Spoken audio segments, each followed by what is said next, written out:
All right.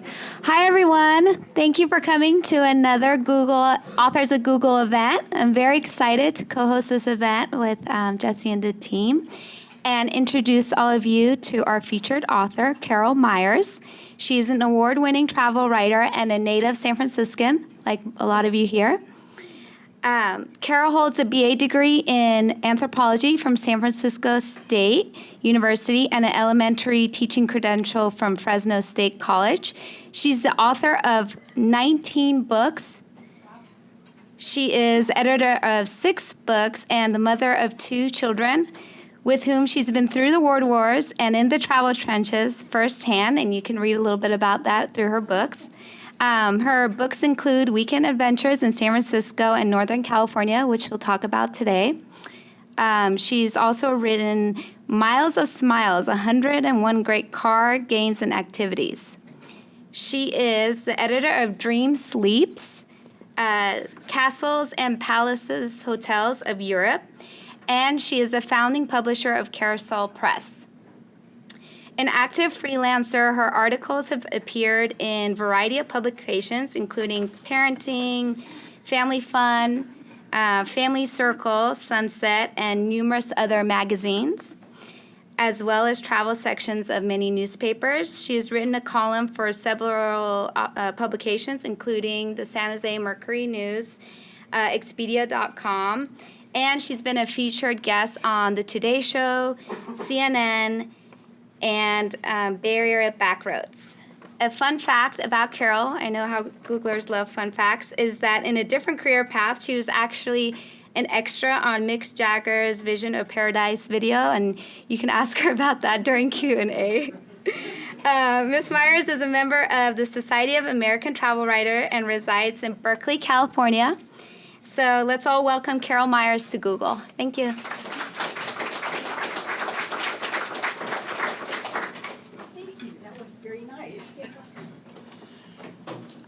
That was a very nice introduction. Thank you.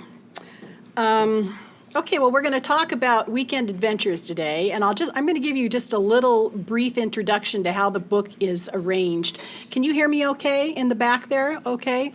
All right. One of the things that I've done with this book that makes it a little different than some books is that it is arranged so that it's really easy to find things, and especially like, for instance, say you're on the road and you decide to change your plans and you want to stop say you're in San Mateo or something, and you want to get off the road and go to lunch. You can easily find it in the book, something in San Mateo that to give you a starting point.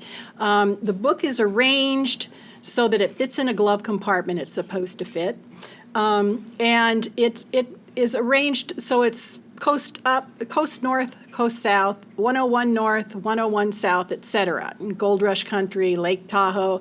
It's arranged in sections like that, and there are introductory maps that sort of position you where you are. It's always good to have a backup street map, definitely wherever you're going. I forget that basic fact sometimes, and I regret it usually. So always try to get those maps with you before you leave. Okay, so this is the book, and now, you know what, Sherry? I think I need you just to show me which key here I'm going to use to move forward. Is it this one right here? Yeah. That's going to move me. No. This one. There you go. That's what I want. Okay. Thank you. Okay, so we've already talked a bit about my background, and at my website, and Jesse will send you an email later with website and blog addresses, but you can write them down too if you want to. But I do have travel articles posted at my website, and this is the CaroleTMeyers.com website. I have about 3 or 4 websites, so I'll try to differentiate them for you. But if you're just sort of wanting to browse and get some ideas for some good places to go and things to do, I do maintain a listing of travel articles that I've written that I think are particularly informative at the website. And I also do write fairly regularly right now for the Chronicle travel section for these 5 places that they're doing each Sunday. And so you might see an article in there that you'll find of use also. Okay, and also regarding the Weekend Adventures structure of the book, it also, this is something I want you to know, since you're all going to have a copy of the book, you'll want to know this. I'm selective about including special and a lot of historical places in the book. So to get into my book, they first have to be vetted by me. I have been to almost every place. Occasionally I will go on somebody's word that I trust that it's worth putting in, but I like to see something firsthand. And this book has grown from the first edition to the 9th edition. That's why it's gotten bigger, because I've visited more places. But they have to be vetted by me first, and then I also like them to be special in some way, or else why bother? Occasionally special is a cheap sleep, where you can actually get a bargain. That's harder to get nowadays. It used to be that I had a section called cheap sleeps, and I think the criteria was $50 or less for 2 people for a night. Well, that, there's next to nothing anymore like that except the hostels. And those are actually, anybody can go to the hostels too. And they're a bargain. Also, I have an annual events index in the back that is really nice when you're just kind of uninspired about what you want to do, or maybe maybe you want to take a vacation right now and you'd like to center it around an annual event. It's according to each month, and you can go into the back and you can look at the annual events and see what's happening, and then go to that section and set up your trip. Okay, and annual events are a fun thing to center your travel around. I have 4 blogs. I have the Weekend Adventures Update blog, all at Blogspot, by the way, which I thought you might appreciate that. The Weekend Adventures Update is coordinated with the book. I just started that blog when this book was published. And what it does is, like, when I visit a new restaurant or take a new weekend trip or find out something has changed significantly, I will put it into the blog and coordinate it with the book, so that you can go to the blog and you can look up, Mendocino. And you can just click there and see what I've written about Mendocino, which currently is nothing, no updates to Mendocino. But you could do that and check before you go, just to see what's happening. I also have the Travels with Carole blogspot, which is the world. And I do travel a lot to other places besides Northern California. And the one I really want to tell you about is this Webcam Traveler, which is also a website, and that is a website that has a Google map on it, and it uses the pins, and every week I add a new pin, and it's all about webcams that are focused on either a site, for instance, the pyramids or Times Square in New York, which is one of my favorite ones, or an animal like the snow monkeys in Japan, which I also love, and which I think was the very first one that we posted. And so it makes it real easy to waste a minute or two just going to the website and click, click, click, click, and see what your favorite places and animals are up to. And I Twitter too. All right, you guys don't need to see this. I have some of these blogs in here because I do talk to a lot of people that don't even know what a blog is. So we'll skip through this. You know how they're set up. This is how the Webcam Traveler website looks. These are this is the other book that I wrote that was already mentioned to you, and the 2 other books that were mentioned that I've edited.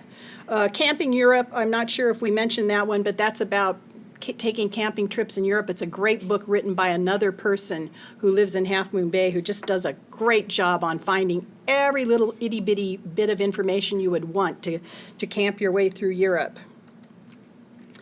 You can go to pretty much any of those websites or blogs and find some way to sign up for the free e-letter. And you can also, of course, sign up for the blogs with FeedBurner individually. But I do send out an e-letter that goes out, maybe I get to it about once a month or so, and it will just sort of nudge you to tell you that there's new stuff at this blog and there's new stuff at that website. It's very short and sweet. Let's see. Everybody's going to be getting a book today, so we'll skip that one. And do please make comments or ask questions as we go. Some of you may have been to some of these places and have something to add. That's good. And now let's just sit back and enjoy the ride, and I'm going to give you some slides. We're going to start with Clear Lake. How many of you have been to Clear Lake? Okay, Clear Lake is up Highway 101, a couple hours north of here, and it tends to be a place that Sacramento is the city that feeds into Clear Lake. A lot of people from there tend to go to Clear Lake because it's so close. But it's close for us too, and you could easily do it as a day trip. And all of these trips really you can do as a day trip, but all the information is there for you to turn it into an overnight also, which is, of course, I think more fun to spend a little more time. One of the newsy things up at Clear Lake is it used to be a place that was known for its orchards, and it grows, well, they still grow pears there and apples, and they're known for their pears, though.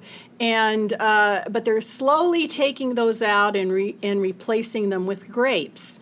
And I was surprised to see on my recent trip there, I guess I visited here last year about this time, that they have several nice wineries there now. I was surprised by that. And this one in particular is like a destination winery.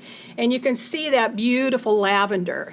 The lavender fields are in bloom now. This is the time of year. It was stunning, and the fragrance, and it just, this winery is on the lake. And I think that the fact was it's the only winery on the lake in the country. You can see the lake there, and you can see more of that lavender. And it's a great spot to visit. But one of the things I really enjoyed was the tour that they had, which took you around to see how they do their organic gardening with their vineyards. And a lot of wineries are switching over to doing this type of growing grapes instead of using pesticides and everything. But this winery had a very unique thing to see, and that was they used chickens to keep things going. And they let the chickens out in the morning. They have them in this kind of like a wooden trailer, like a gypsy trailer, like you've probably seen. We've seen pictures of that. I went too far there. They let them out in the morning, and the chickens run around and they eat and they poop, and they just have a grand day among the vineyards. And then at night they go back into their coop, and it's on wheels, so they move it during the night. And then in the morning the chickens are in a new place. And it's amazing the kind of wines they're producing with that simple change.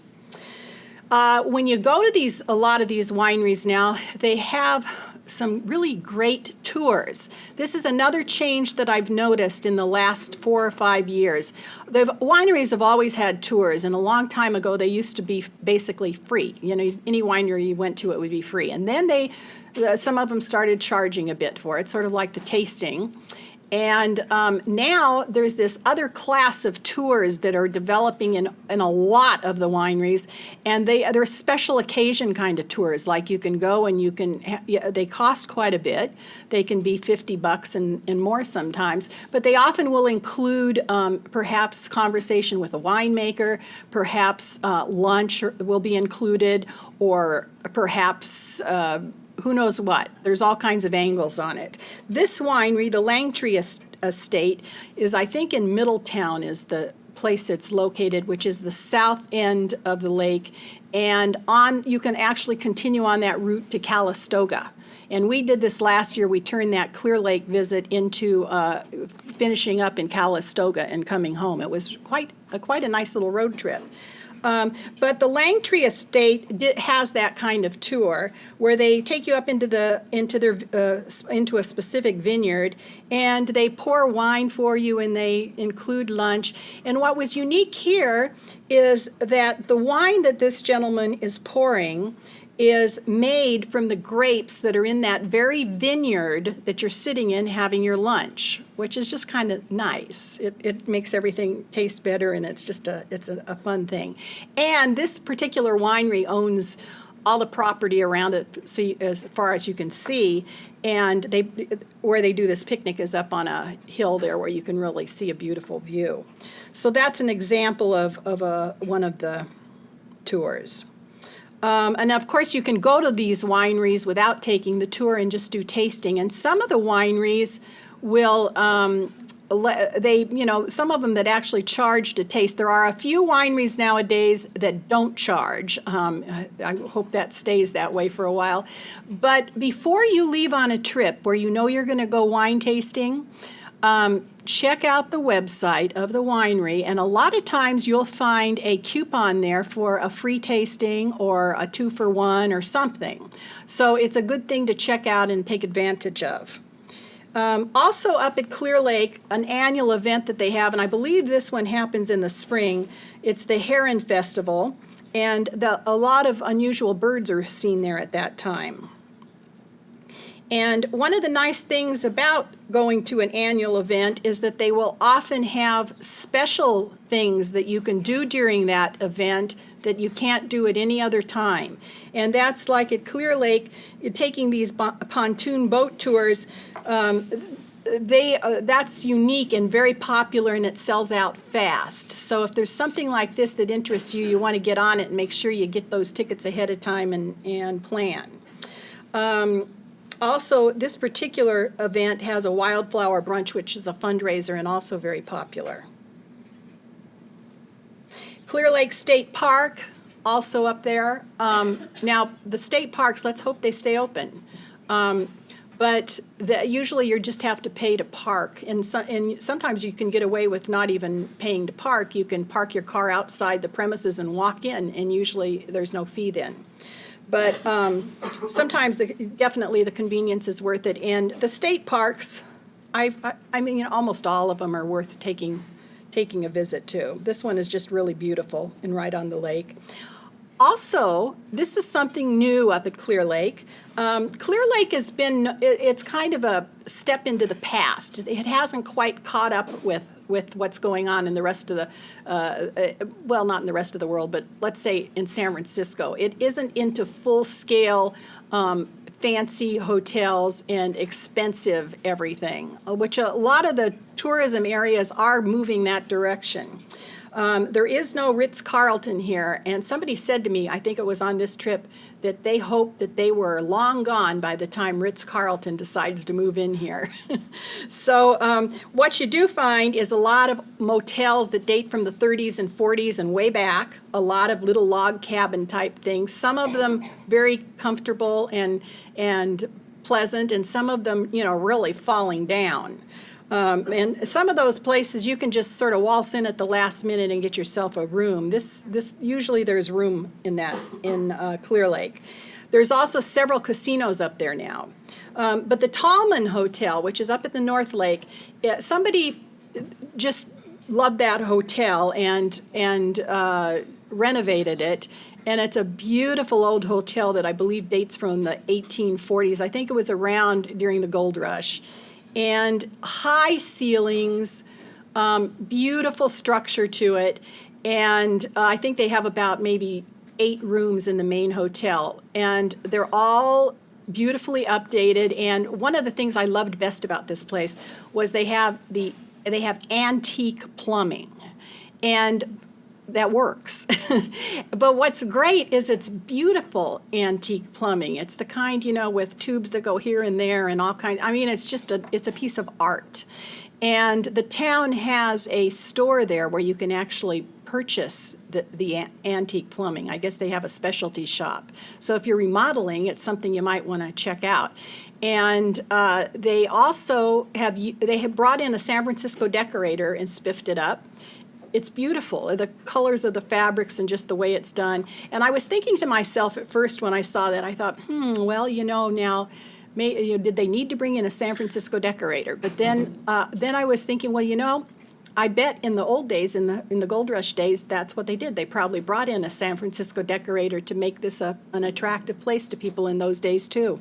But it's a little unlike most of Clear Lake. It's just really quite nice, very tasteful, and they have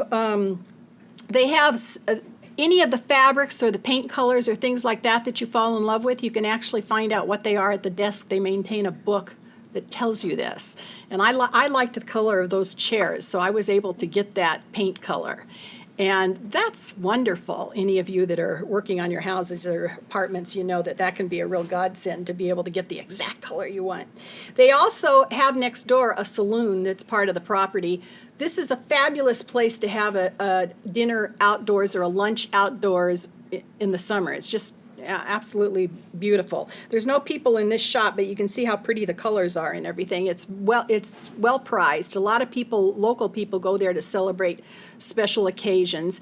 And one other thing about this property worth mentioning is that they also have another set of rooms that are in a separate building that was built new. And they have like Japanese soaking tubs. Each room has its own private soaking tub outside on its own private little patio, which is unusual out there in the open air. So you have your choice of several kinds of room in this particular place. All right, Coast South. Now, a lot of the places I'm mentioning today are pretty decent bargains for what you're getting for price-wise. The book has, as I think I mentioned, a range. You know, there's the fancy resorts that you do want to know about too, and then there's a lot in between, and then there's some of those cheap sleeps as well. We have a couple cheap sleeps here. In Pacifica, which is so close, you know, you can get there in less than an hour on a good day. And you could easily make that a day trip too, but the Best Western Lighthouse in there is worth considering spending the night. And I have found that a lot of Best Westerns tend to be interesting hotels. They're not cookie cutter hotels. They are all individual and often in good locations, interesting locations. This one is right on the ocean, and it's in the Rockaway Beach area, which is a tiny little turn to the right as you're going down Highway 1. You just turn off on Rockaway Beach, and it's, you know, that's it. 2 blocks and you're to the beach, and there's nothing much there. A few shops, a coffee house, and you know, and a couple motels, and this beautiful beach. This is the room that's in that Lighthouse Inn, and right on the ocean. You can hear the waves pounding outside your window. It's just amazing. And pretty much any of the rooms in that particular lodging, that's the case. They all, even the cheapest ones, you can hear the ocean. You don't have this same view in all of them, but you have a very good access to the sound of the waves. Okay, and right across the street, Seabreeze Motel. Now, this is an old motel. This is I think it was built in the 30s, and it's still here. And it's nothing, you know, real special design-wise. It looks like when it was built, but look at that view. And that's from all the rooms. It's one of these little strip motels, you know, that every room looks out the same way. And they have a little restaurant that's attached to it that you can have, you know, lunch or dinner. I think they even serve breakfast. And I wanted to mention, too, at that Lighthouse Inn, the one that's across the street from this, they have a fabulous little Italian restaurant upstairs that has the same view as that lodging and is really good. I thought the food was delicious there. A very romantic place. Okay, and then just a little farther down, Pacific Grove, which is the cousin to Monterey and Carmel. Pacific Grove is a kind of it's quieter and it's less touristy than Carmel or Monterey, but well worth visiting. And if you go at the right time of year, you're going to see the ice plant in bloom. And I think the right time is March. Again, these details I do have in the book, but my memory requires me to say I'd like to look it up to be sure, but I think it's March. And it can be more stunning than what you're seeing in this picture. This is not the full bloom. Now, they also have a little lighthouse there, and we have a lot of lighthouses in Northern California, and they're all in the book, and I love lighthouses. And this particular one, I had never been inside until just last Christmas when I was here in the area, and I happened to hit the right time when it was open. And it's just a tiny little place, but it has a couple rooms that you can go into and see some furnishings and things like that, and just it's kind of nice to go inside and see what's there. Plus, it's just a beautiful setting. And notice also this lady is riding a bike. It's a good town to ride a bike in because they have wide roads not heavy traffic. The bicyclists can get over to the side and not worry that somebody's going to run them down. It's really a nice place to rent a bike or bring your bike. Have any of you stayed at Asilomar?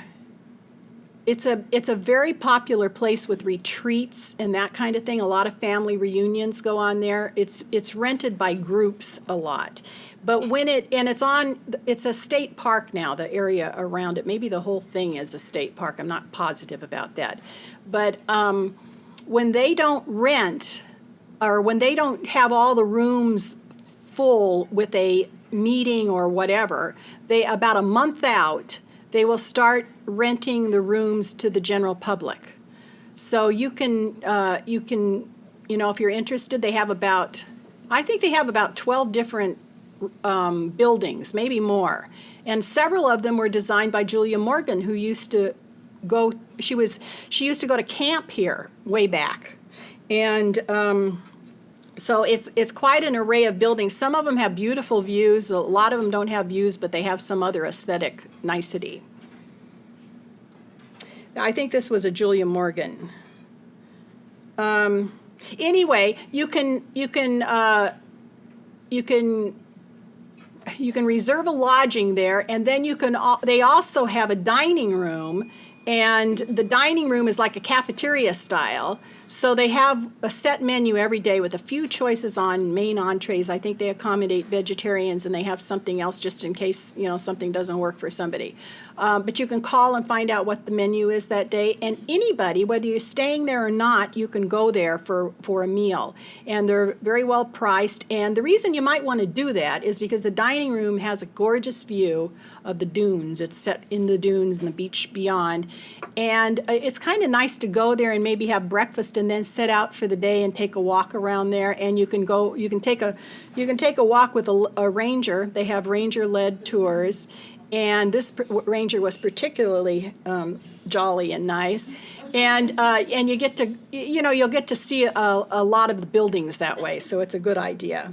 And I don't have a picture there of the terrain around there, but it's beautiful. And they have boardwalks that go right through the dunes and down to the beach. And so it's just it's a kind of place where you just would hang out and decompress.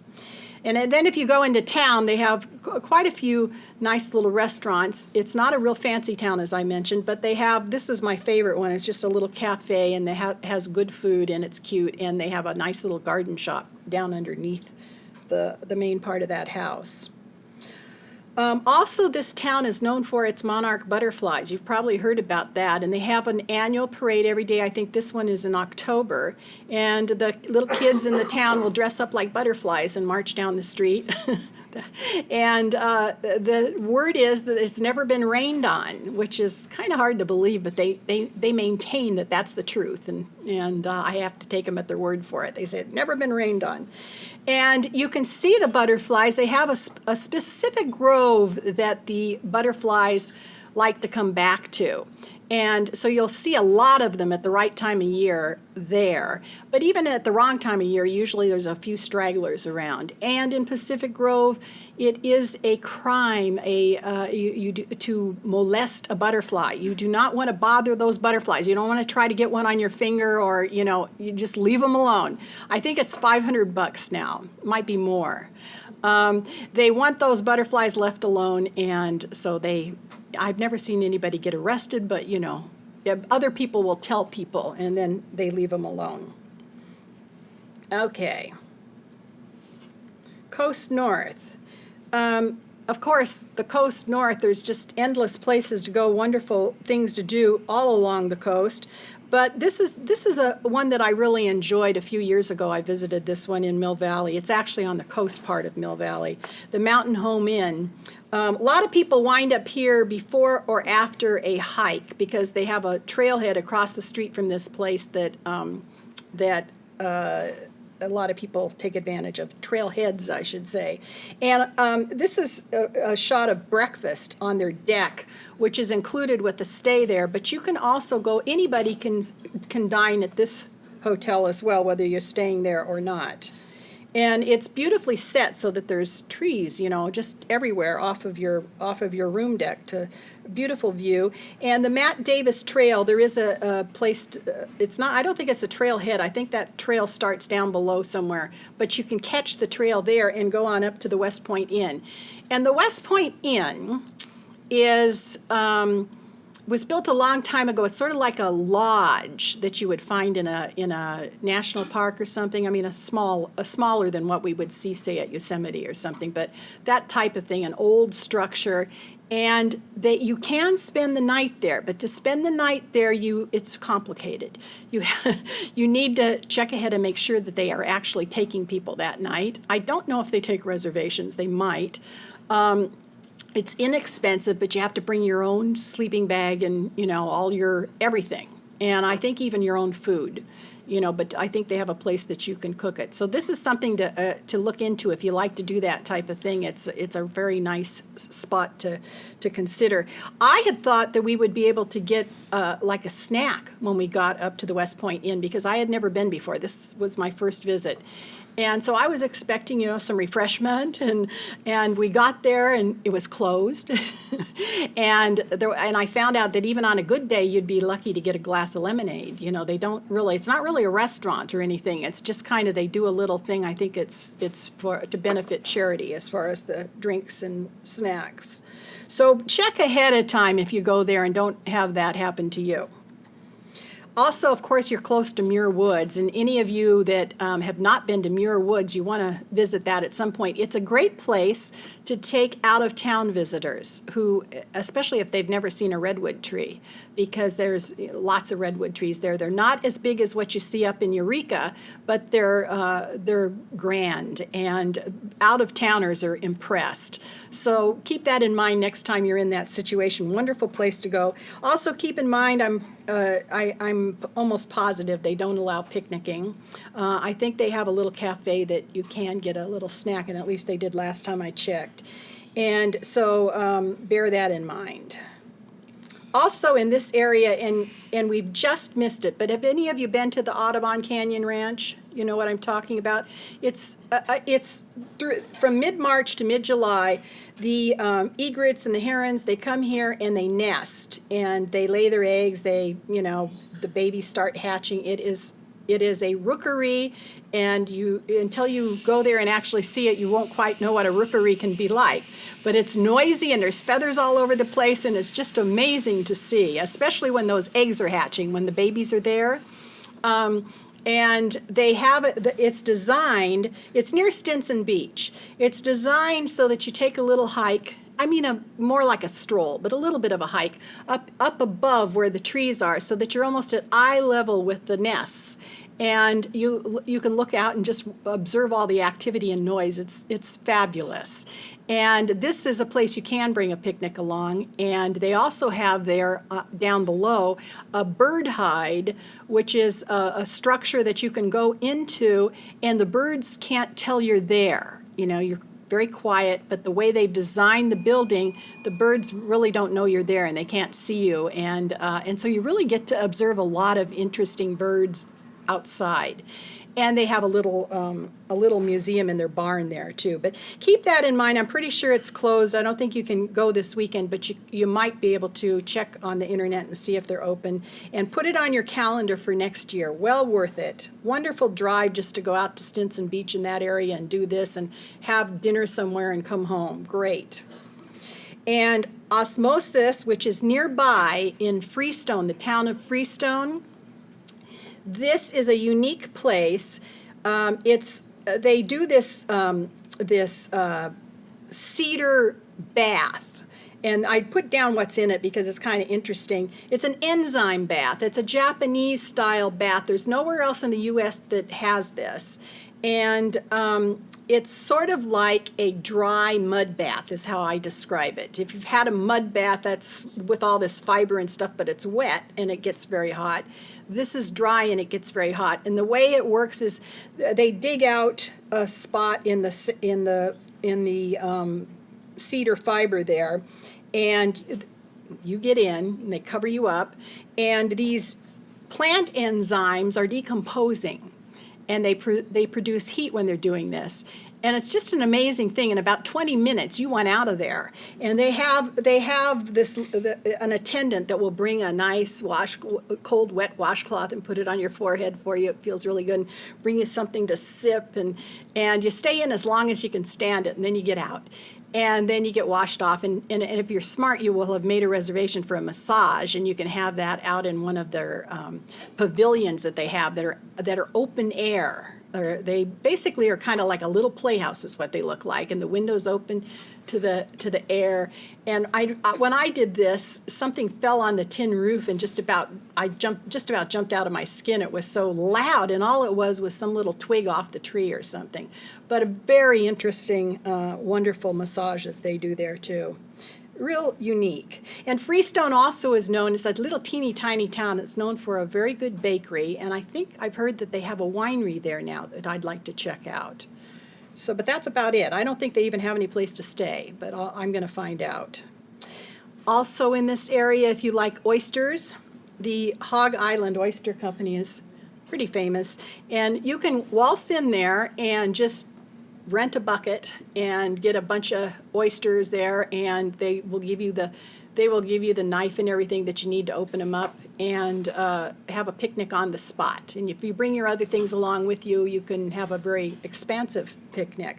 I don't know if I don't think they have all the accoutrements, just for the oysters, but very nice, right on the beach. Do we have time to go further?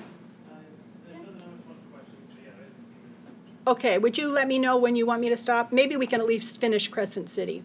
Crescent City, way up north by the Oregon border. A lot of people skip Crescent City. They never get up there. They get to Eureka, and they might get a little further, but they completely bypass Crescent City. And I didn't put it into the book until just this new 9th edition, because I hadn't had a chance to really, look at the town. And I've always liked it, though. It's a great place to stop. It's very quiet. It's another one of those places that hasn't caught up yet. They don't have the fancy hotels and things, just simple motels, good prices.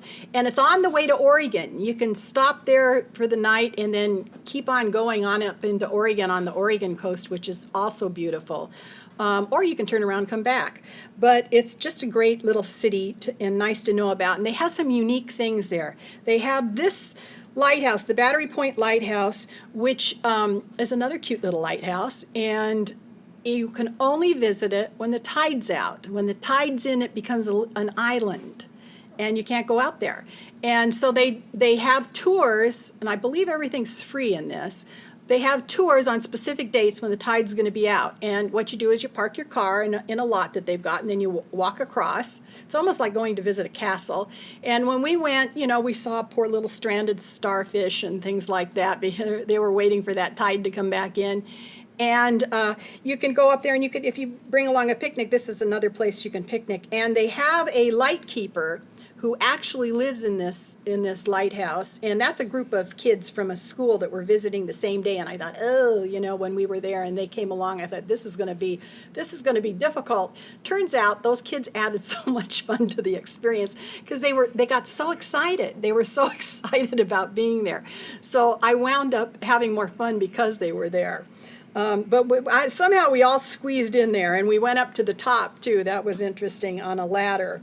And this is the light keeper, and he was a jolly guy, and he was telling us the way he got his job was that he was taking a tour one day. He came to visit, and the light keeper before him was mentioning that he was quitting. And, he was looking for a replacement. And this guy started thinking, that sounds good. And he wound up applying for the job and got it, and now he lives there. And this lighthouse, when you look, this is a lived-in lighthouse, but they have a lot of old Victorian furnishings and things like that it's furnished with. So it has the feeling of a kind of an old Victorian house. But they actually live in the place, which I think is interesting. I'm trying to think if I've seen that anywhere else before, and I'm not sure I have. It's unusual to see them living in it. And also up there, they have this Marine Mammal Center, which we have over in Stinson, Rodeo Beach, that area. We have a grand one that's just opened. Now, I haven't seen it yet, but I hear it's really, nice. They just opened it a couple months ago. This one has been around for a while, and the North Coast is depressed enough even before this economic turndown that I don't think they're going to get a new one anytime soon, but it does the job. And these little guys come in there, and they have facilities to help them and get them rehabilitated and then release them again.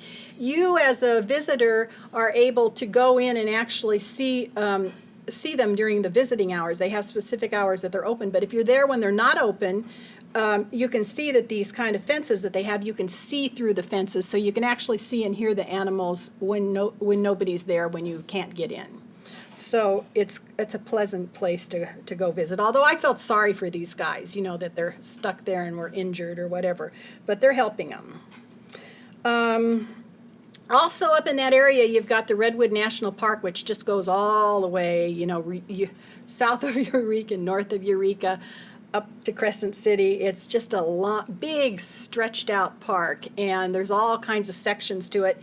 And one of the things that is worth seeking out to see when you're up there is the Roosevelt elk, which there's quite a herd of them up there, and you can pretty much see them in certain places that they tend to gather. But when you're up there in that area, your radio will bring in the transmission from the park to tell you where they are and to suggest where you might go to see them. So you can actually find out more about that when you're on the site. And also, I want to mention, in case you have not been up that way, when you go up to Eureka, which is kind of north of the Avenue of the Giants. The Avenue of the Giants is the area where all those huge redwoods are, where they're just gigantic and you see them on the side of the road. And so you want to make sure you drive that Avenue of the Giants. You have to get off of Highway 1, and I think it's around Phillipsville is where you turn off. And you just keep going on up. Just go till it ends and then come back to Highway 101. The Avenue of the Giants is the old Highway 101. Years ago, that was the Highway 101. Everybody going up that way had to go through that. It's kind of interesting when you see it now because you can't imagine how anybody could drive at any kind of speed through there. And you couldn't. But now I have gone there, I'd say at least 6 times, in maybe the last 12 years or so. Every time I've driven that, and it hasn't been in the heat of summer, but it has been at other times, I hardly ever run into anybody on that road. It's like there's nobody there, and I kind of wonder what's going on, that more people aren't driving along there, but it's very quiet. You can take lovely walks in the forest, and there's all kinds of interesting things along the way, too. Like some stump that's supposed to be the largest stump in the world, that kind of stuff. Some of this I put in my book, and some of it I don't because it's really hard to document it. But as you go along, you'll see all this stuff, and it's really interesting. And they have little coffee shops and things like that. Again, this is a place that's back in time. No Ritz-Carltons here. And a few little places, a few little lodgings. Fun. Really good trip. Okay, back to Crescent City. This is the Crescent Beach Motel, and this is a great one to keep in mind when you're up there because all of the rooms are it's a strip motel again, and all of the rooms face the ocean there. You're facing a beach, no road in front, just the grass that you see on a little bluff there and just down a little bit to the beach. It's pretty flat. And it's not a swimming beach. You want to be careful about, anywhere on the North Coast, be careful about swimming without, you want to know that it's safe. And this one, I don't think they have many safe places to swim in Crescent City. It's also cold, cold and foggy, which we're used to. And they also have tsunamis there. It's one of the few places where you're going to stay in a hotel and have a tsunami warning card. What to do in case of a tsunami. So, and they have had them there in the past, so it's a serious issue. But usually, of course, there's some kind of warning with that. So if you know it's stormy and stuff, you might want to think about that. But then a lot of people like to go up here for the storms. They specifically like to go up in the winter to watch the storms. Not a tsunami, but a storm. Anyway, this is, again, an inexpensive motel. As I recall, they included breakfast, which was instant oatmeal or something like that. It was just, really next to nothing, but enough to get you started and on the road without having to go to a coffee shop. And they did have coffee. This is what the front looks like. As I said, it's a stormy area, and so they have a lot of debris that's left from that. Shall we do this? You can do them quickly, yeah. Quickly, okay. And then we'll stop with this. I think I'm going to show you one winery, and then we'll stop. Okay, we're going to do this quick. You probably know about a lot of them already anyway. Dim sum breakfast, anywhere with it they serve it, but the New Asia I like because it's such a huge room. And I think that adds to the experience. By the way, if you go to my website where my travel articles are, all of this has a hot link to these various places. Drive down Lombard Street, a must, and especially when you've got visitors in town, and you probably know that you can go along the top there and sort of sneak in and go down as you merge in with the tourists who have gone up Lombard the other way. If you've never seen the interior of a Victorian, this is the Has Lilienthal house. They do tours. It's a mansion that was here before the earthquake and survived the earthquake and fire, and a fabulous place to visit. Another great one to take out-of-towners to see. It's off of Franklin Street. And virtual bowling at the Metreon. I hope it's still there. The Metreon has so many problems. You saw it recently. A lot of fun because you're doing that bowling ball down the streets of San Francisco and trying to avoid hitting the cable cars and stuff. It's fun. We have a fabulous collection of floating museums in San Francisco, these old ships and boats and various things. And then we have, the Pampanito is one of them. And this submarine has a tour that is narrated by a man who actually served on that submarine during the war. And he tells the story with it. It's very interesting. Japanese tea garden, always great, any time of weather, any time of year, any kind of weather. I'd love to have tea there. I think that's part of the deal. But just walking through the garden, just one of those wonderful things that makes San Francisco so special and getting more expensive all the time, unfortunately, but still reasonable. Driving across the Golden Gate Bridge. Again, the out-of-towners go nuts when you do something like this with them. What you should try to do is take this whole list, do everything, blow them away, and send them home. And they'll come back next year and you can do it again. Slurping noodles at Maifune, which is, I like that little restaurant in Japan Center. I think because it's so reliable. They've been around forever, and they make all kinds of noodles. They make they put all kinds of toppings on them. There's other places too, but this one is good. And they have something for kids called the Bullet Train, which I thought was kind of a nice little addition to the menu. And you get to slurp here because this is okay. In Japan, they slurp their noodles. You can get free walking tours with city guides, which I believe is part of the library, the San Francisco Library. They do tours, walking tours all over the city, and they're all free. So you can go to their website and see what's coming up. I think they do almost every tour at least once a month and some more frequently. And this just is kind of fun. If you're starstruck a little bit, you might see some celebrities at the Tosca Cafe in North Beach. And this is apparently their famous drink, the brandy-laced Ghirardelli hot chocolate. But remember that the celebrities apparently hang out in the back room, so that's what you want to watch. See what's going on there. I've only been there once. I didn't see anybody. But I hear about it all the time. I just missed this person or that person. Now, I'm going to tell you about this, and then I'm going to stop because this is so special in the wine country. This is new. It's a castle winery, the Castello di Amorosa, just opened within the last couple of years. It's an authentic castle, brand new, built from the ground up, not brought over from Europe, but made here with materials that some of them were brought over from Europe. And this is Dario Satui, who is behind it. You can go there and take a tour and see these fabulous rooms. They have a dungeon. They have all the things that a castle should have, a moat. And you can then go tasting in their vault room down below, which looks something like this. It's not there, but that's where they store the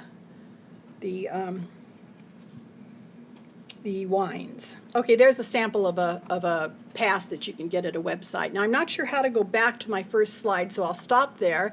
But do we have time for questions? I Or think we're going to cut the YouTube tape just to make sure we have that all wrapped up. okay. But we'll be taking questions afterwards. Again, you'll all get your books soon. Thank you for joining us, and welcome again. Okay. Thank you for coming. I enjoyed chatting with you. Get out there and have a good trip.